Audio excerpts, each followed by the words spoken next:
Here is a vintage Monarch Aire box fan. Let's take a look at the informations.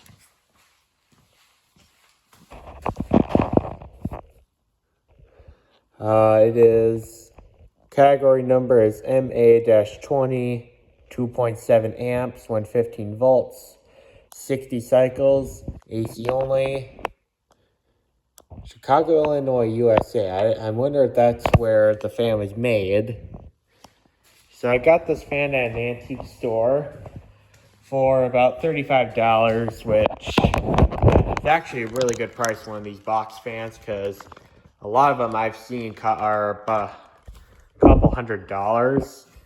And I tend to think these are not worth $100, but that's probably what most of these fans are sold on eBay, which is ridiculous. And for $35, I've got to say it's in pretty good condition. You can see I'll show you guys the top here. You can see there is a couple marks, but otherwise it's pretty clean. And same with the sides too.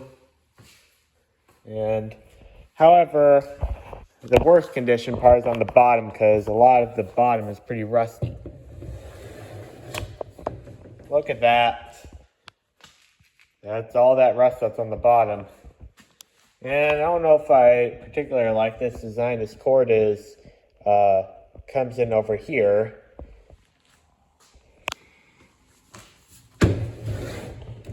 And I'll flip it over because there's some more information on the back.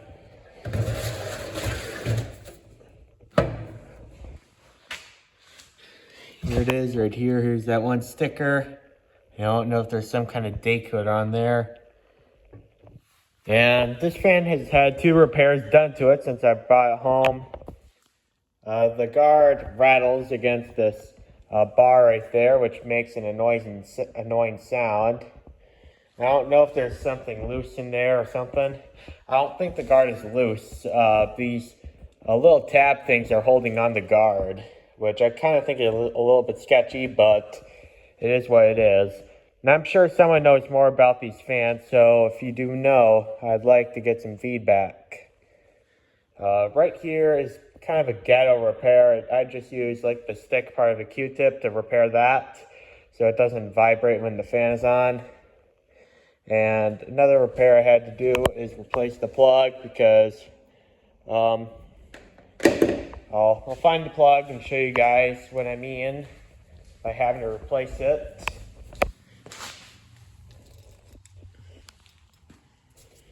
So I have the plug right here.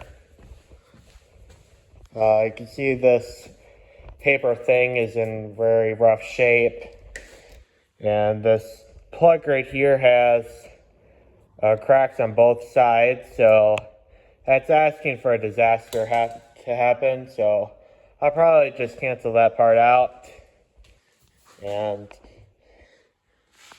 I don't know if this was a repair done by the original owner or not. I tend to think it's just a sketchy ghetto repair.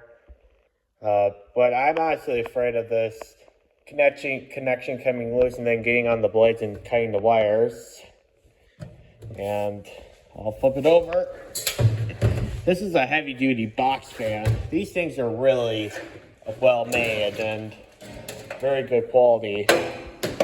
I think box fans are like these. I think those are some of the best box fans ever made in history. Very powerful, very reliable, very quiet, which I like. So I'll put it back on the tripod, and I absolutely had to buy this fan, especially since it was a low price. I absolutely had to buy it because there is a lengthy backstory behind metal box fans and why I like them. And I'll plug it up here so you guys can see it running. And we'll start with low.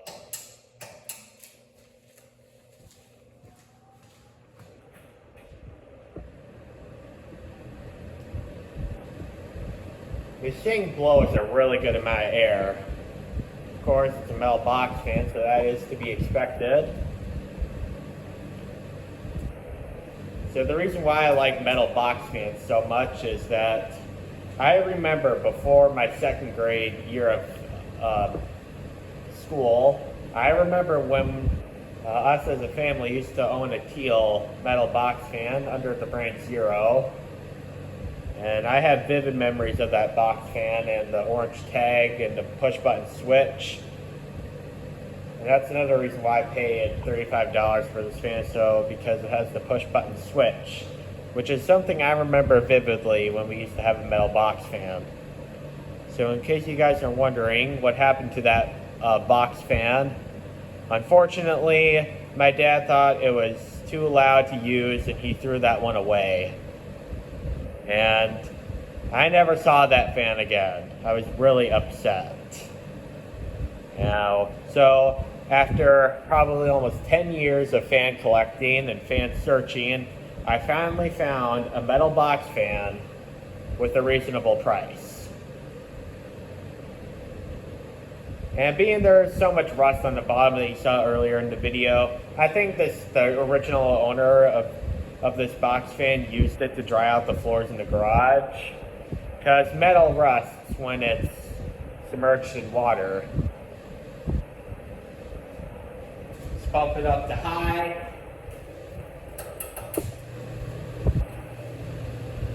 And I also remember when me trying to play with the switch and plugging the fan in. I also remember when my dad used to yell at me for doing that, because he was kind of protective about making sure my fingers don't get caught in the fan while it's running, which does make sense because I don't want to get my fingers chopped off.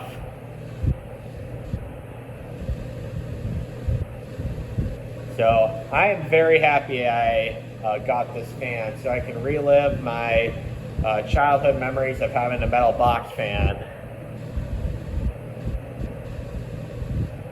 And I'll probably either use it on my bedroom's dresser drawer after I get all the junk off of it, or I might use it in the winter time when I need to dry out the floors in the garage.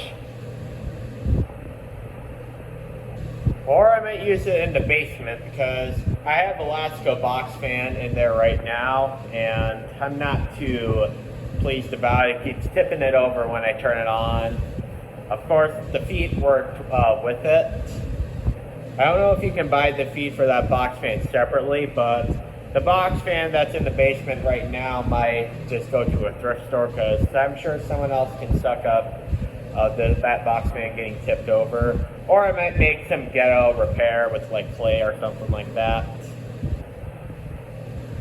But I like the metal box fans better because they're much quieter, and they're a lot better built than the stuff we have now. I'll shut the fan off if you guys see the sit down time.